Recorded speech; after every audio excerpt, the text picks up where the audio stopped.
Hey, Rob. What's up, Mike? How you doing, buddy?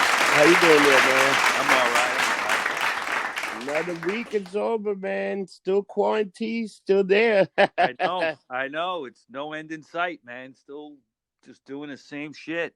And it looked like they might make this shit longer. You heard? No, I didn't hear nothing today. What'd you hear? Oh, they talk about maybe July now. It's fucking ridiculous, man. This shit's got to get back to normal, or we're not gonna have a country. Really? I mean, it's crazy. You It's know? crazy. It's madness. Yeah, I had a conversation with a complete stranger on the train on the way home, and Yeah, he totally said the same stuff we're saying. yeah, it's madness. So today we got a very special show, Mike, Yep.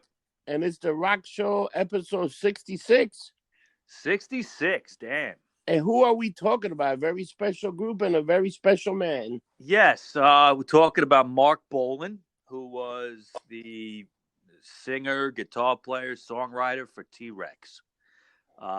T-Rex, to me, is one of the most important rock and roll bands. They're actually getting some recognition this year. They're getting inducted into the Rock and Roll Hall of Fame. That's part of the reason why I wanted to do this show. But for many, many, many years, I've been into this band, and they really they deserve it to be in there. And also, the music stands alone. It speaks for itself. It's great stuff. Now, have you been listening to some lately?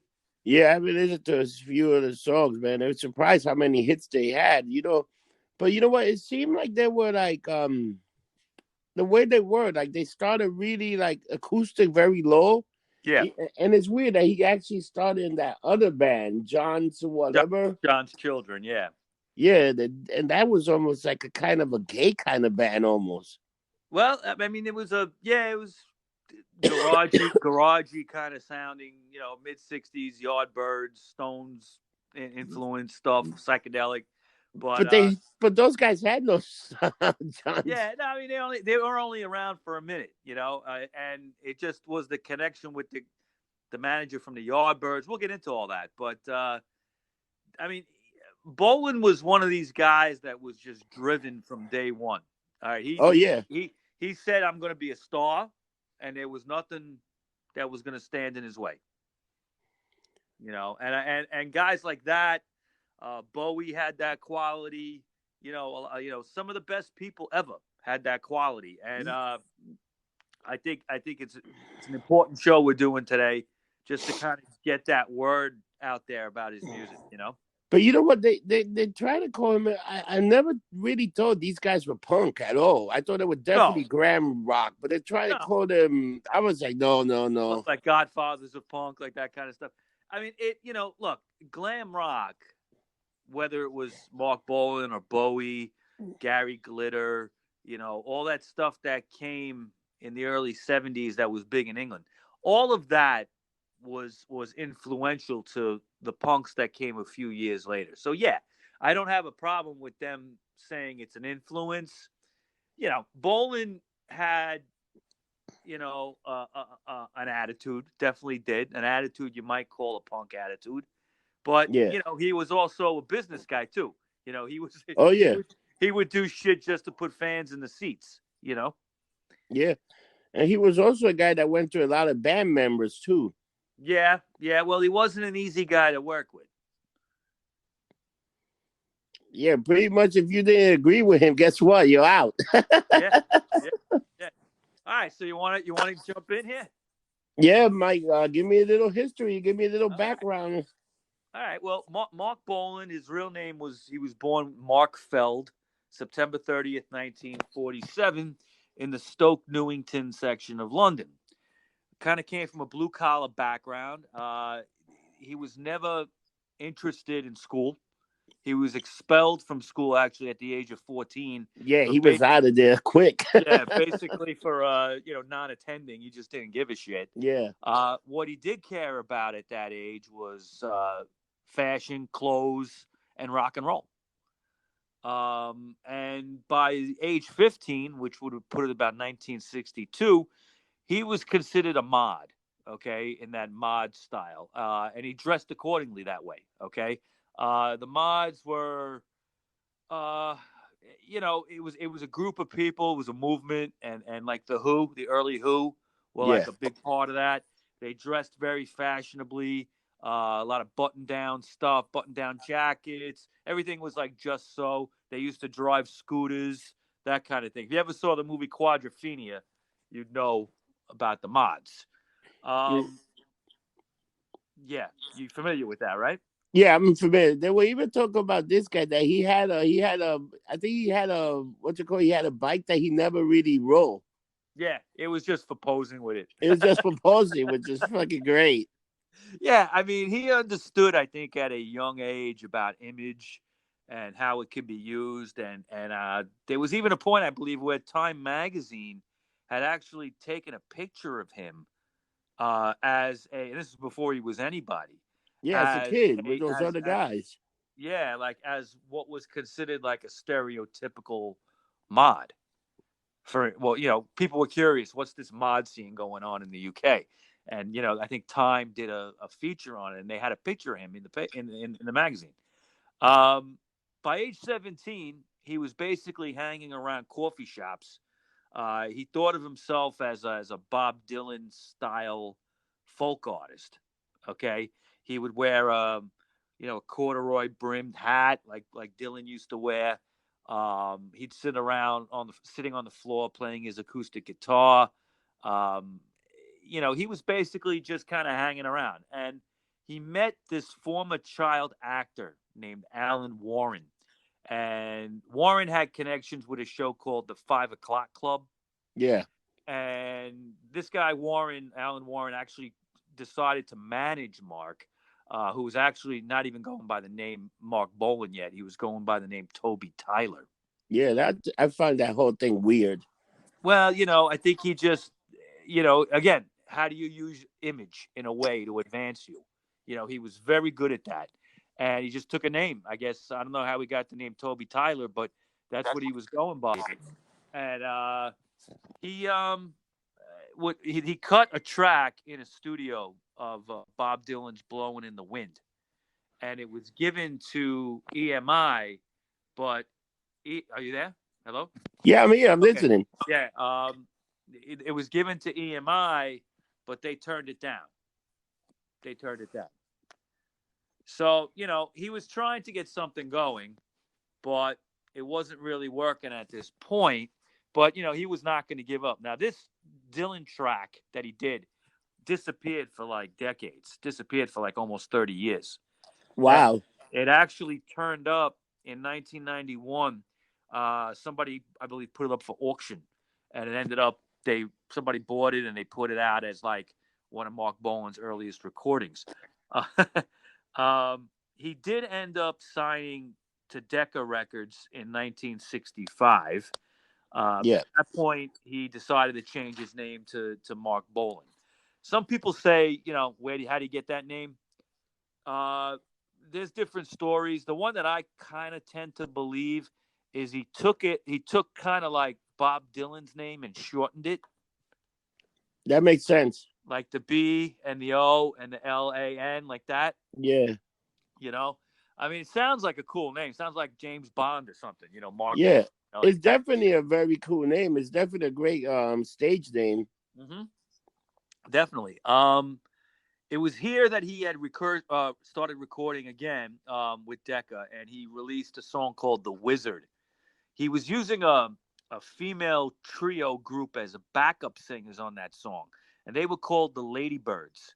Now, if you were a fan of Benny Hill back in the day, you knew the Ladybirds because that was like the three girls that were always on the show. That he was chasing around. Yeah, yeah, yeah, they would sing sometimes. Yep. Okay. That was released as a single in 1965 in November. Jimmy Page actually plays guitar on that song, "The Wizard." He Yeah. was a session musician at that point, remember? Yep. And it was kind of done in a folk style similar to Dylan, or maybe even like what Donovan was doing at that point. And it bombed. The song totally fucking bombed. It didn't chart at all. And then in 1966, Mark, forever being assertive, he showed up at Simon Napier Bell's front door. Now, if you remember our Yardbirds episode, Yep. Simon Napier Bell was the manager of the Yardbirds, Yep. and he just walked up to his residence, and when he opened the door, he told him, he says, "I'm going to be a big star, and I need some assistance in arranging that." Okay, so Napier Bell, believed him. He Of was course. impressed. He was impressed by his tenacity and everything, and his, I should say, audacity, really, to just knock on his door like that.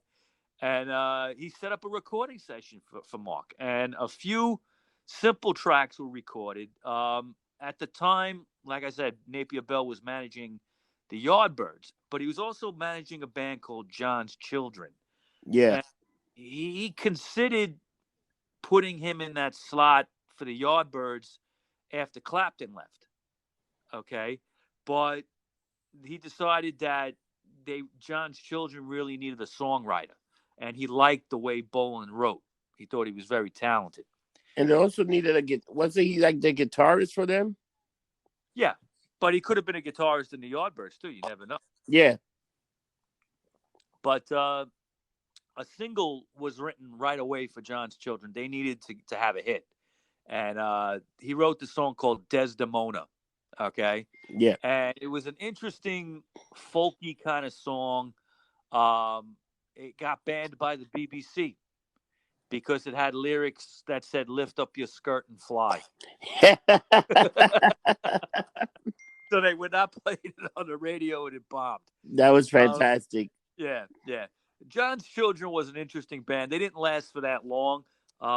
They did a German gig with The Who, and it was such a disaster that the band broke up afterwards.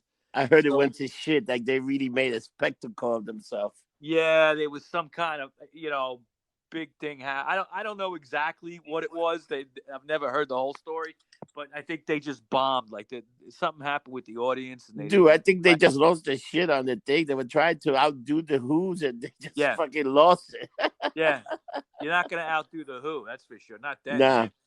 I mean, they were breaking their instruments on stage and everything, so you weren't gonna beat that.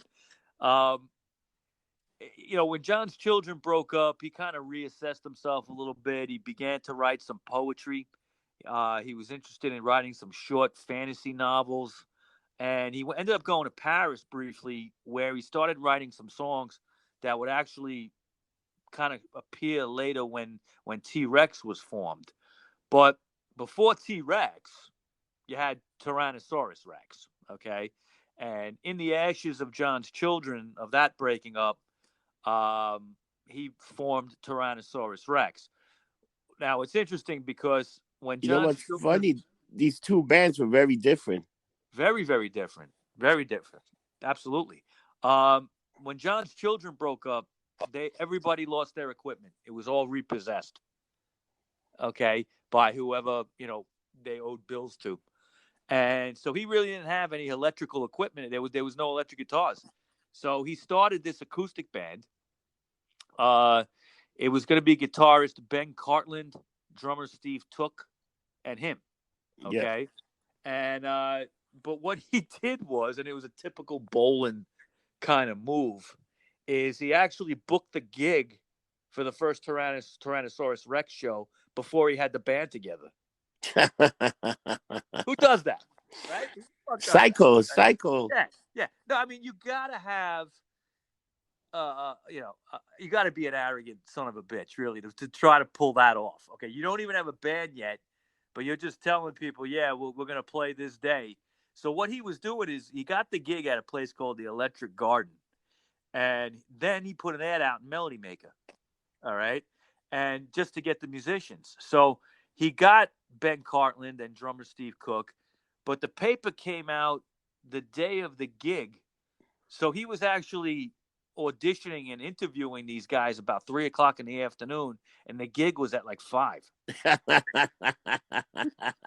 They had no songs. They had nothing. Okay. So it turned out to be a disaster.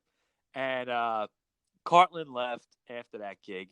And Bolan decided that he was just going to keep it this like simple acoustic band with just him and Steve Took. Yeah. And Steve Took was playing like hand percussions, like bongos and congas and stuff like that. Okay. Yeah, and this guy was Um, performing on his knees. He would be sitting yeah. down playing the guitar. Right.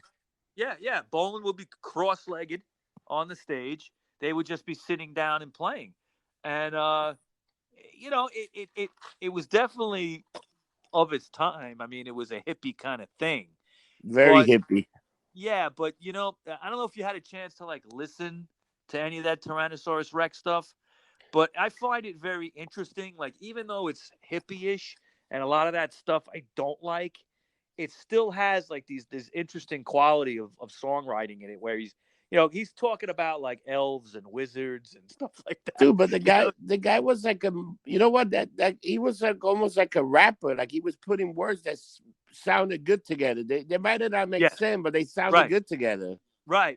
Like he would just put words together that he didn't even know what it meant. Like Yeah. they had one song called Salamander Palaganda. Yeah. Like, what is that? What Right? is- What is that? Right? But they would make 4 albums and they would release 4 singles with those 4 albums. They did well in the charts. Okay. Some stuff even got to like number 15. So you're talking top 20. yeah. Um, but they didn't sell a lot, but they did manage to be in the charts a little bit. Um, But Mike, if I'm right, all this stuff was acoustic, right? oh yeah, just acoustic, just the two of them. Just the two of them. Okay. And if you listen to that stuff, it sounds very full. It sounds like he's got more people in the band than that. So, when you listen to Tyrannosaurus Rex, they almost, well, it's not a great comparison, but as far as like a small band sounding bigger, like the White Stripes are like that to me. Yeah, White Okay. Stripe are You definitely know, like that. the White Stripes were just 2 people in the band, a drummer and a guitar player, but they were electric. But they always sounded like, a 5-piece band. Yeah. Okay. And Tyrannosaurus Rex was like that. It was minimalistic, but it was a full sound that he had. Um, basically the lyrics to me is what you're listening to. It was all kind of like Bolan's poetry, and he was into like Tolkien and Lord of the Rings kind of stuff, and he would even kind of like talk about how he was like an elf in another life, okay, or he would talk about being a wizard in another life. But he wasn't that tall, right? No, he was a little He guy. was a little guy, yeah. So I can see that. 5'4". Yeah. Yeah, and he was kind of effeminate a little bit, and he didn't, soft-spoken voice. But the names of the albums are, the first one is "My People Were Fair and Had Sky in Their Hair, but Now They're Content to Wear Stars on Their Brows." Wow. That was that's a mouthful. Yeah. 1968 that came out. Same year you had Prophets, Seers, and Sages, The Angels of the Ages. That was also in 68. Unicorn came out in 69, and then Beard of Stars came out in 1970. The DJ, the British DJ John Peel would Yeah. be a big supporter. He loved them. He would play the Yeah, he stuff. did. He would play that stuff on his BBC radio show. Even sometimes so much that his fans would get pissed off that you're playing him too much. But he really liked that band. They would do an American tour in 1968, and Took, the drummer, would be fired after a serious drug bust. Okay, but some say it really wasn't the drug bust that got him, fired from the band. It was the fact that after like a year or two in the band, he wanted to have some of his own songs get recorded. Oh yeah. And Bolan was like, "Nope, that's not happening." Yeah. Pretty much he did that a few times. Yeah. So actually, in he would be on the first 2 albums, and then the third album, Unicorn, was Steve Took, and then the Beard of Stars would be Mickey Finn. They would get Bolan would get a guy named Mickey Finn for that album, and Finn was a decent percussionist. I think Took was a little bit better. Okay, but what Bolan liked about Finn is Finn just kind of went along with the game, because if you're going to be in a band with Mark Bolan, there's only room for like one star. Yeah. And that's him.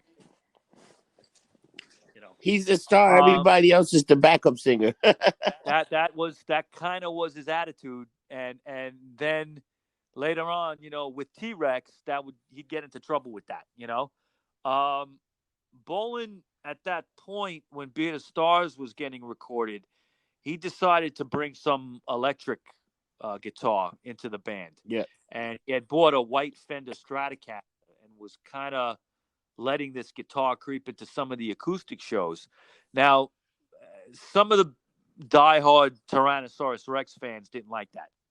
They saw it as a sellout, but he didn't give a shit. He made a song called Elemental Child, and it had like a long Jimi Hendrix style electric guitar solo at the end, and it's actually the last song on Beard of Stars. Great tune. Um, it was at this point in like 69, 70, where he got involved with a woman named June Ellen Child. Yeah. And they would be married in January of 1970.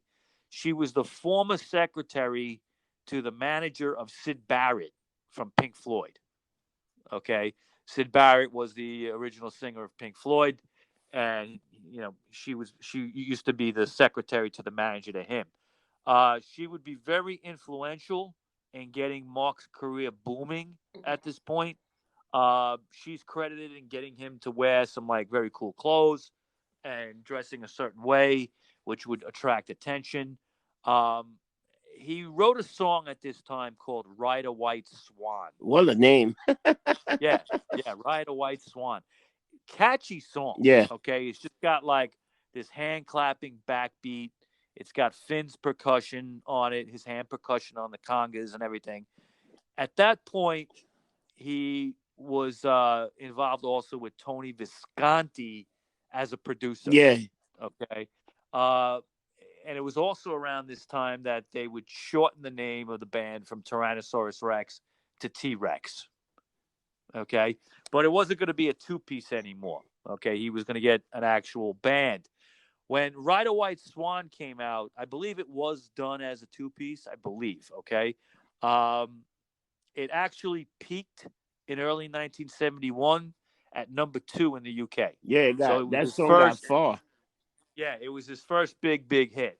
And also, what happened that year is June Child often would wear glitter on her face with makeup. And one day before a photo session that Mark was doing, he saw some of the glitter on her table, and he just put some on. And everybody kind of believes that was when glam rock was born. Okay, that was the first time a guy had really put on that kind of makeup. And Bowie at that time, okay, was on his way up as well. Yep. And they were friends. They were associated. They were rivals, but they were also friends with each other. They shared the same manager, a guy named Les Kahn. Yep. And Tony Visconti was also working with Bowie. And Bolin actually plays on an early Bowie single from 1970 called "The Prettiest Star." Yep. But Bolin actually plays guitar on that. So it's you have this connection with these two people on the rise. T-Rex now featured a bass player named Steve Curry. Yep. Okay. And a drummer named Bill Legend. But pretty much, and Mark gave that guy, his last name was not... His name. What was... Yeah, it wasn't Legend. It was a funny name. He's like, no, you can't use Yeah. that. I forget what it was, but it was like, no, now your name is Legend. He's like, okay. So Mickey Finn was still around doing the percussions. They wrote a track called Hot Love. That's a great song. It is. That would go to number 1 for about 6 weeks. Yep. Okay. And the T-Rex, first album, okay, there's some great songs on it. It's just called T-Rex. It came out, I believe, in June 1970 or so. Had a song called 1 Inch Rock, which was cool. Seagull Woman. It had Hot Love on it. I think Ride a White Swan was not on it. It was just a single that came out. But there's a lot of good tracks on that first one. You were starting to hear where he was going with this, because it was electric. Hot Love was originally released as a single, and then they put it in they stuck it on the album. Yeah. Yeah, they did because it was a number one hit. So they threw it on there. So, Mike, let me ask you a quick question. At this point, these guys were bigger than the Beatles in the UK, right? Almost. We're almost there. Okay, we're about a year away. At this point, Hot Love was huge. There was this like burgeoning glam rock sound that was starting in England at that time. You had Bowie kind of percolating underneath it behind Mark Bolan. Okay, but Bolan was pushing forward, and he would come up with right now the one song that everybody knows, and that's "Get It On," Bang a Gong. Okay, in the United States, the song would be called "Bang a Gong" because there was already another song by another band called "Get It On." Get it on, yeah. Yeah, but in England, the song was called "Get It On," Yeah. and it got to number 10 in the United States in early '72. Okay, and it went to number one in England. It turns out that that's really the only top 40 single ever by T-Rex in the United States. They would have some, albums that did okay, and another single or two that cracked like the top 100, but that's But about most it. of the success was pretty much in Europe. Almost In all the of it was in. UK. Yeah, Let me ask you another question. When he went into this electric kind of sound, a lot of people were branding him like, especially his whole hippie fan, they were branding him as a yeah, sellout. yeah. Well, right. Tyrannosaurus Rex was known as this acoustic band.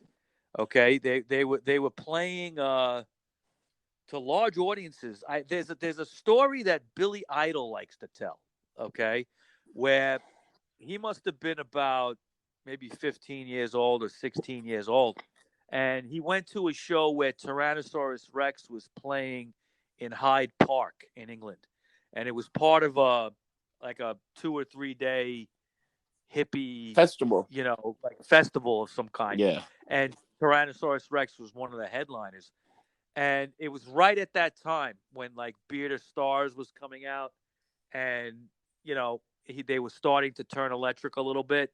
So you're talking like '69 ish around then, and they come out and he's got an electric guitar, and people start booing him. Okay, Wow. and Billy Idol tells the story like he was with his friends and they were all looking at each other like, well, what's he gonna do? He's getting booed, and he says that Bolan went up to the microphone and said, "Fuck you," And to everybody stopped. the whole audience, and everybody just fell into place and just listened. That's great. I mean, you're there to fucking perform. When you're getting booed like that. But I think by the time Get It On came out, because they released the Electric Warrior album in September of '71. That's a great album. And oh yeah, the whole thing is great. Get It On is on there, of course. They were on Fly Records in the UK, but they were on Reprise in the United States. Now, Reprise is Sinatra's old label. Yeah. I don't know, a lot of people don't know that, but they had a lot of rock bands and stuff on their label too. The album would get to number 11 in the UK. I'm sorry, number 1 in the UK, and it would get to number 32 in the United States. You had tracks like Mambo Sun, Planet Queen, Cosmic Dancer, Girl, Life's a Gas, Rip Off, Jeepster. Okay, Jeep's just another Jeepster was great song. that's a great song. It was released as a second single on that album in November of '71. But it was released without his permission as a single, and it did well, but he didn't want it released as a single for some reason, and it ended up going to number 2. But Bolan was like enraged about the whole thing, and he bolted from the Fly label. There was like a loophole in the contract. He was able to get out of it, and he signed up with EMI right away. So in July 1972, he would put out his first album on EMI. And to me, this is the T-Rex masterpiece. It's called The Slider. The Slider's another Yeah. fucking fantastic Yeah. album. Yeah. I mean, those two albums back to back are just phenomenal. But for me personally, my personal opinion, I like The Slider just a little bit more. First of all, it's got that iconic album cover, okay, which I'll get into in a minute. But the two singles that were released off it, Telegram Sam and Metal Guru, Shit. would both go to #1 in the UK. All right. And Tony Visconti, again, was brought in. He did Electric Warrior. He did this. And the album cover, like I said, was iconic. It was actually, there's some controversy as to who actually shot that picture, who took that picture. Okay, the picture I'm talking about is Bolin with the big top hat on. Yeah. Okay, everybody. I mean, I think when people, even in the States, if they think of T-Rex, they think of that album cover. Okay, because he had that big hat on.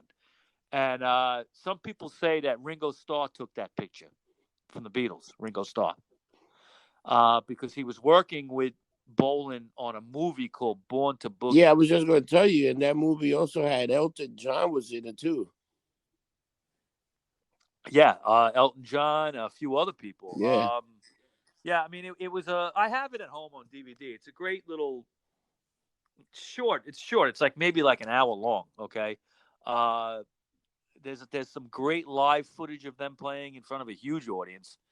And going back to what you were mentioning before about the Beatles and them being as big as the Beatles, by the time Electric Warrior came out and going into the Slider, they were the biggest thing in England since the Beatles. Yeah, they would call them T-Rex T, something like that. Yeah, like instead of Beatlemania, right? They had T-Rex. Yeah. Okay. And that, the word T-Rextasy would be all over the newspapers. Every day there were articles about Mark Bolan in the papers. You couldn't get away from him. His music was all over the place. He was having #1 hits, top 10 hits. And audiences were just going apeshit. Okay. And it wasn't just a girl thing. Okay. Now, the girls, supposedly it was like the Beatles. They were screaming so loud you couldn't hear the band. Okay. Wow. But the guys liked Mark Bolan because there was something just cool about him, and they wanted to be him, and the girls just wanted to sleep with him. Dude, the guy was like a wizard or something. He was like a little icon. Like he came out and did his shit, and he was very likable. Yeah, I mean, he just right. You liked him. He had like this attitude about himself, and he wasn't Jimi Hendrix style guitar player really, but he played a good guitar, and he was a good songwriter, very talented, and but the girls were going crazy. It was almost like the Beatles again. Yeah. So now, like I said, supposedly Ringo Starr shot that picture. Okay. But now Tony Visconti, however, says he took the picture. Okay. That it was at a time when like Ringo wasn't around, and Mark said there's some film left in this camera, take it. And he did it. So who knows who shot that picture. But the album would go to #4 in the UK, and it would make #17 in the USA. So it actually the singles off that album excuse me, the singles off that album didn't chart in the United States. But the album did. And it did better than Electric Warrior. You know what's funny? A lot of albums do that. It's single that they stick, but then when the album come out, the album always does do better than some of the singles. Well, I think what happened was it kind of came out quickly after Electric Warrior. It was less than a year later. So you had Bang a Gong climbing the charts in the United States, and then this came out not too long after that. So I think it kind of helped, carry the success of that. There was a commercial also that was shot, and it was shown in the United States whenever they were promoting this album here in the States. They would show them performing the song Chariot Chugel. Okay. That helped kind of push the album along, this like little promo clip that was all over TV. There was a track called Children of the Revolution. Yeah. And then a track called Solid Gold Easy Action that would be released as singles after the Slider came out. Those two songs are not on the Slider, okay? But they would each get to number 2. And then in March of 72, that was the show at Wembley Theater, Wembley Arena, I should say, where they used that footage in the movie Born to Boogie that Ringo Starr was directing.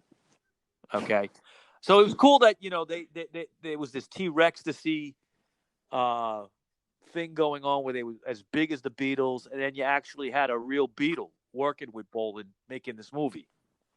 So it was a cool connection. At that point, though, the band was actually selling 100,000 records a day. That's how big they were. Dude, 100,000 records supposedly a day. These guys sold like close to 60 million albums, dude. Altogether, yeah, easily. That's a lot for a band that was only together for a few years.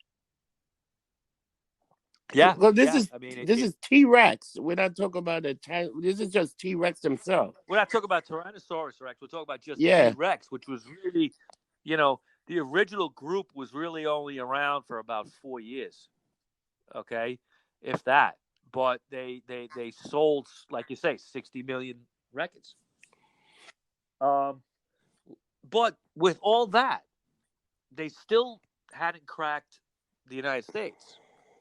And I think that, any British musician, that's what they want to do. All right. So late in 72, they did a U.S. tour. But it just, for some reason, it wouldn't break in the United States. The glam thing was big on the East Coast and the West Coast. You had New York, you had L.A. Okay, and really those were the only two places that the glam rock phenomenon took any hold in the United States. And anywhere he played in the middle, he didn't connect. He didn't connect. Which I don't understand why, because I think he didn't sit there and say, I'm playing glam rock. No. He just called it rock and roll. The word was just thrown on him. He didn't invent it or want to be called it. But it just didn't connect in the middle. Places in the Midwest, they didn't grab onto T-Rex until much later. Really, it was after he was gone that people began to listen. Because the Midwest audience is very different. Yeah, well, he would wear. There was a tour where the T-Rex opened up for Three Dog Night. Yeah. Okay. Now just think of that combination. That's not good. Okay. No. What kind of audience you're gonna have in Three Dog Night? It's gonna be like long hair, hippie, mustaches, that kind of shit. Okay. And then T-Rex would open for them, and he would wear like, a yellow. It looked like a chicken. Okay. And, the guys in Three Dog Night used to make fun of him. They'd break his balls for wearing that. So even the other bands didn't like him, Dude, let me tell you, the guy also had a tour with the Damned, which I think that would be such a weird T-Rex and the Damned. Those like two very different groups. That was towards the end of his career, and we're going to talk about that. But we're still dealing with like 72, 73. Yeah. T-Rex is huge in England, but they're just not making it in the States. In late 72, they did a tour, okay, and they came back from the States to England. They began recording a new album that would be called Tanks. And with this album, he was interested in kind of changing the T-Rex sound a little bit, making it a little bit more soulful. Yeah. He brought in some backup singers. There was a track called Left Hand Luke that that he had backup singers on, and there was a saxophonist brought in for a track called The Street and Babe Shadow. That album came out in January 73. Now, it didn't have a hit single off it, but the album would actually get to number 4 in the UK. But just to show what was going on, it only got to 102 in the United States. Okay, so it was at this point he was kind of resigned to the idea of not making it in the States.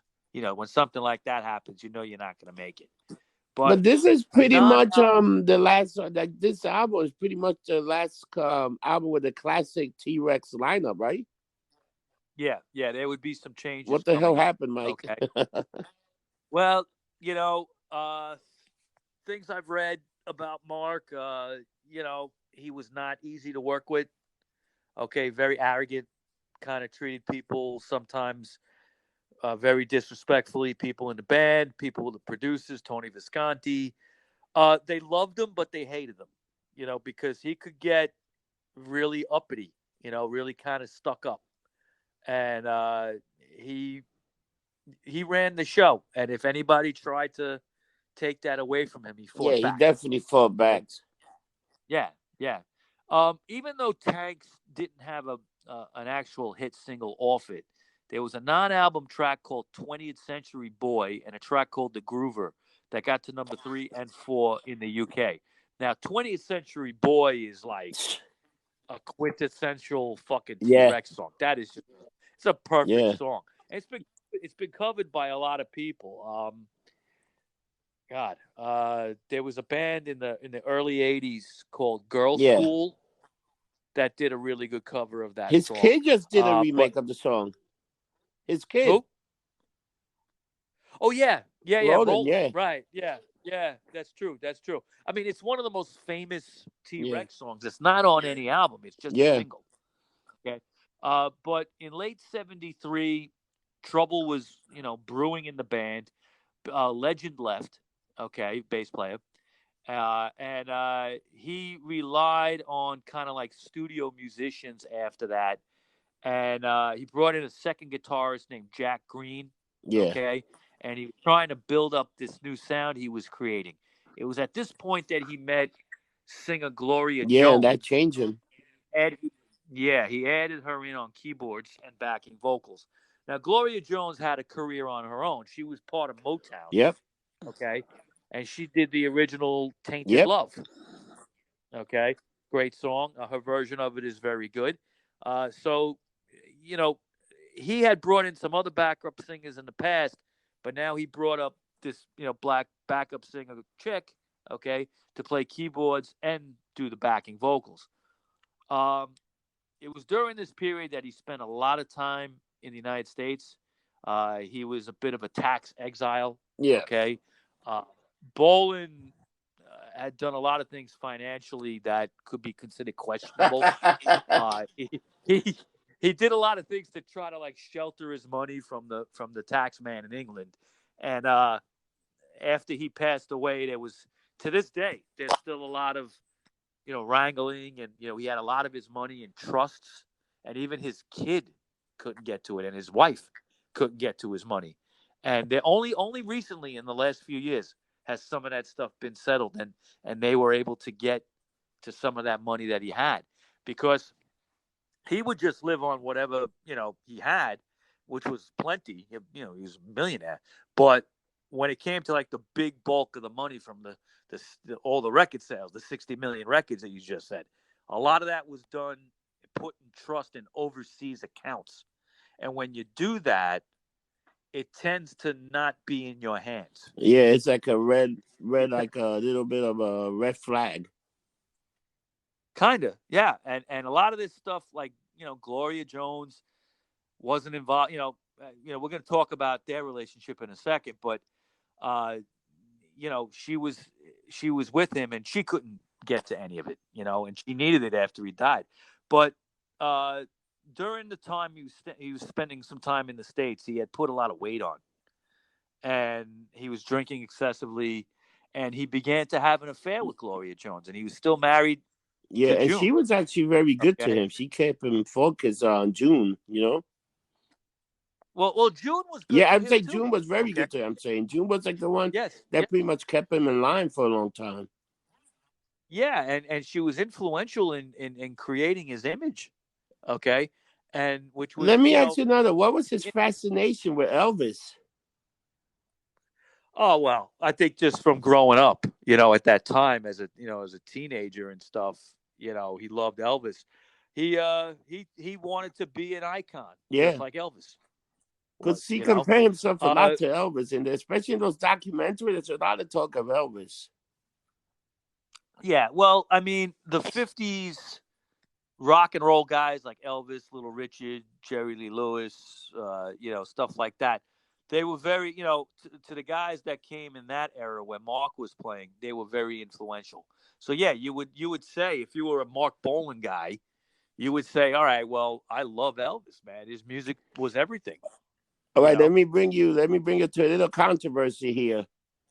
Do you think Okay. he stole some of the beats from other musicians? Because he was accused from stealing beats from other songs and other stuff. And He was the kind of, I don't know if it was outright. There was that, what was it, from Howlin' Howling Wolf, Wolf, right? What was the track? yeah, Jeepster. Jeepster. yeah. Like the way Jeepster sounds, it's like dun dun dun dun dun dun dun dun dun dun, dun like that. It There is a Howlin' Wolf song that sounds like that. Okay. And then they were Um. talking about he kind of copied David Bowie, the Rising for Stiggy Zarzak, and the Yeah. Well, he was definitely looking at Bowie as a rival. Okay. And at a point in '73, Bowie eclipsed him. T Rex was like dying out. oh yeah, because they 73, took out three and, albums and that and were that's pretty when, much almost the same. yeah, they were the same kind of sound, and yeah, okay, the chicks still liked to go to the shows. They were screaming, but the record sales were down, and Bowie came out with Ziggy Stardust and just blew it open and eclipsed That him was a right great then. album. Yeah, and I think that I'll say this. I think the few a couple of final albums from T Rex. Um, I think he was trying to do Bowie in some ways, do some of the things that Bowie was doing, like that. By '75, Bowie had stopped doing the glam thing, and he was doing like Young Yep. Americans. Okay, and if you listen to some of that T Rex stuff from '74, '75, it has almost like that similar sound where he was bringing saxophones in and backup singers and stuff like that. He was doing a soulful thing, a little bit different than what Bowie was doing. I think a little bit like cheesier in a way than what Bowie was doing. But I like some of it. In '74, there was an album called Zinc Alloy and the Hidden Riders of Yeah. Tomorrow. Okay, and this was the album that they really changed the sound. Okay, Gloria Jones is on keyboards, backing vocals. Uh, there would be tracks like "Light of Love" would be one that would be coming up around that time. Okay, that had like this like big background vocal kind of thing, soulful. Um, he was just changing the sound, and some of the fans didn't like it, so he lost a lot of the fan base Yeah, when but he he was did that. also But introducing he like had a enough. weird kind of R&B sound too. Yeah, well, that's what I mean when I Yeah. say soulful. I mean he had like an R&B kind of influence there, Motown, 60s Yeah. girl group. But that, listen, I'll be honest with you, that came from Gloria Jones. She had to be influencing him with this. And I do like I have every T Rex album, okay? And I do like that period. Okay. It's just different. It's just different than the rest. He would do they did a cover of the Phil Spector produced it was originally by a band called the Teddy Bears. A song called To Know Him Is to Love Him. Okay. And they do it as a duet, like him and Gloria Jones. And it was at that point that everybody knew that these two were together. All right. So that was around '75. Now, Finn would leave the band at that point. Okay. He wouldn't be working anymore with Mark. And he also lost Tony Visconti, too. Tony Visconti didn't want to work with him anymore. He actually wrote like a letter of Wow. resignation. Okay. And Bolan never even acknowledged it. He just, when the next record came out, people were like, "Where's Tony?" He's like, "Oh, he's not with us anymore." That's it. You know. Um, and in '75, his marriage to Julie would end. Okay. Uh, he had this ongoing affair with Gloria Jones that he was kind of flaunting. Okay, she knew about it. All right, and and Gloria Jones was married too. She broke up with Yeah, her husband to crazy, be with him. man. Sometimes these things happen, man. In September of '75, Gloria Jones would give birth to their son, Roland Bolin. Okay, and he was trying to kind of give some resurgence to his career at that point. All right, and he was a new father.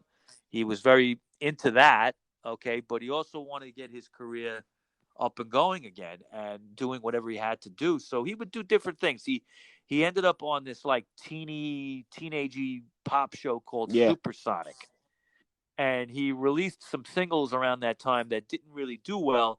Um, 74's album Light of Love, 75's Bolin's Zip Gun, and 1976's Futuristic Dragon all flopped. Okay, but there's some good songs on that album. Like I said, Light of Love is one. There's another track called yep. New York City, which is pretty cool. Um, and on that Supersonic show, he would do these like almost like cheesy little promo clips, like they do a version of Ride a White Swan, and he's riding this giant white It was swan. giant, man, with feathers and everything. It was gigantic. He's like sitting in it. It was like a car. It was like gigantic. It was Yeah, like a big float. Um, Now Curry left the band in '76, and he was the last of the original band members from the yeah, T-Rextasy days. Okay, to leave. Early '77, he got a new band together, and he recorded an album called yeah. "Dandy in the Underworld." Now, this album, again, I have to say, just my opinion, out of the later stuff, and this would be really his last real album, I think it's his best. Okay, It out was of the later critically stuff, acclaimed, man. probably People loved it. yes, it was. It was. It brought him back a little bit. He had some songs that were reminiscent of the earlier days. He got rid of a little bit of that R&B, but not Yeah, all the way. Okay, so it was kind of like a merging of the two. And you got to remember, in '76 now, '77, what's the punk biggest thing rock. in Yeah, England? Punk rock, right? So what he did was, and it was a great business move. It didn't even matter what he thought about the band, but he picked up the Damned to yeah, open for him on a UK tour. And what it did was it kind of opened the door to his music to some younger fans that really were too young to see, Electric Warrior and Slider Days in '71 and '72. This was '77. 5 years is a big yeah, difference in music. Okay, you can get like a whole new generation. And the Damned were very well respected and in the punk scene, and to have them open for him was a big deal. So it kind of like helped his legacy a little bit in the end of his life, and he would get known as the Godfather of punk yeah. because he did that. Now, one other thing that kind of helped his legacy too, definitely did, was in the middle of '77. He got a TV I was show just going to called ask you Mark. about the TV show Mark. What do you think of that? I think it's great. I've seen. I don't think I've seen every episode. It was 6 shows. Okay, I've seen probably about at least 3 or 4 of them, and they're kind of hard to find. But over the years, people I've known have had like video of them and stuff. It was Yeah, kind of a variety show. Like he would bands would come on. He'd have like a new band, and then he would have an older band, yeah. and he would do his own stuff. He had a Okay. very young Billy Idol with the Generation X, and he Yes. looked like a child. Right. Yeah. I mean that was when the first Generation X album came out, and they ended up being brought on the Mark show, and when he introduced them, Mark said, "Well, um, he said, there's a guy in this band that's supposed to be as pretty as I am. Well, we'll see." Okay. And, that all of a sudden Generation X came out and did, I don't know if it was Ready, Steady, Go or Your Generation. Well, I think it was Your Generation. And that Billy Idol will always say, like, that performance on the Mark show Yeah, sparked their career. A lot of people saw it. So he owed a lot to Boland for having him on. What else you had to notice with these shows too is that Boland was yeah, looking good. Okay, He lost a lot of the weight that he had put on. He looked like his old self. He grew his hair again. Yeah. He had cut it short a little bit for a while, and he grew it back, so he had the long curly locks again. Like I said, he lost the weight, um, and it was a 6-part series. The sixth one would be shown, I think, after he had died, What? and it was And the what a episode with crazy Bowie. omen! He fell off the stage and he even sang the new Yeah. song. They were the end of the show. It had run a little long, and they were kind of rushing to get a song in, and it was going to be the new song by Bowie, "Heroes." Okay, and just as they're playing it, Boland's about to sing, and he trips and falls Yeah, off the stage. And like you say, people saw it, as a bad omen of yeah. what was to come. You know, and it's very sad because what was to come would be his death. September 16th, 1977.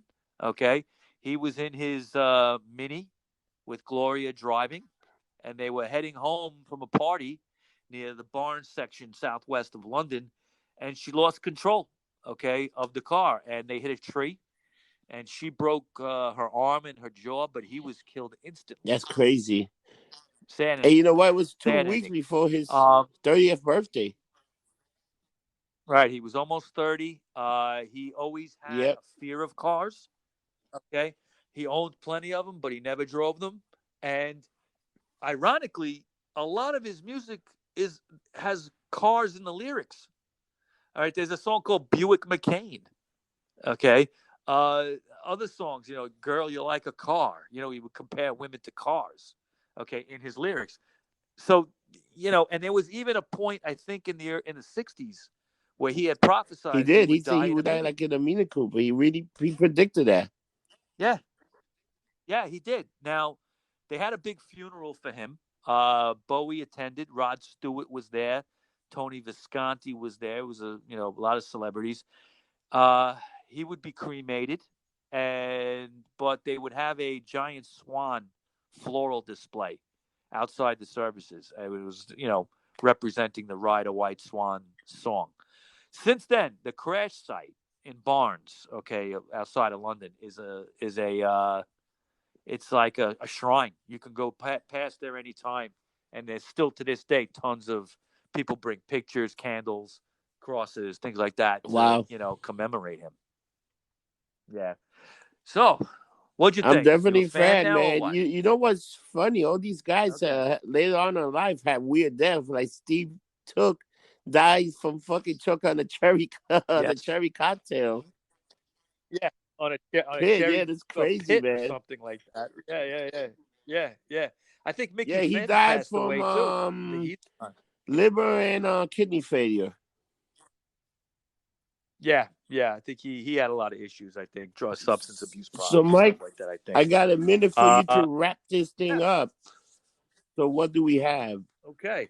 Um, well, one thing I want to mention is I'd like to dedicate today's show to Alan Merrill. Alan Merrill was the guitar player, New York guy. He was in a band called the Arrows, and he wrote the song "I Love Rock and Roll" that Wow. Joe Jett made popular.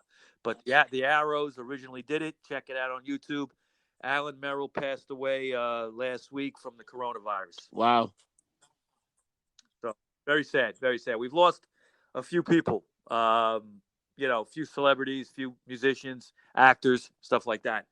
And also the Fountains Yeah. of Wayne guy, right? Stacy's mom. Stacy's I forget mom. his Yeah, name. Adam something, He I think, passed away. whatever it was. Yeah, Yeah. Schlesinger, right? Something like that. Yeah, he passed away. So we're in tough times here, man. But good show, Yeah, we'll man, be and we'll back. be And the back next soon. show is Paul Revere and the Paul Raiders. Revere and the So, Mike, Raiders. remember, don't get drunk, get lumped up. Don't get drunk. See you Get next week. lumped up. Take care.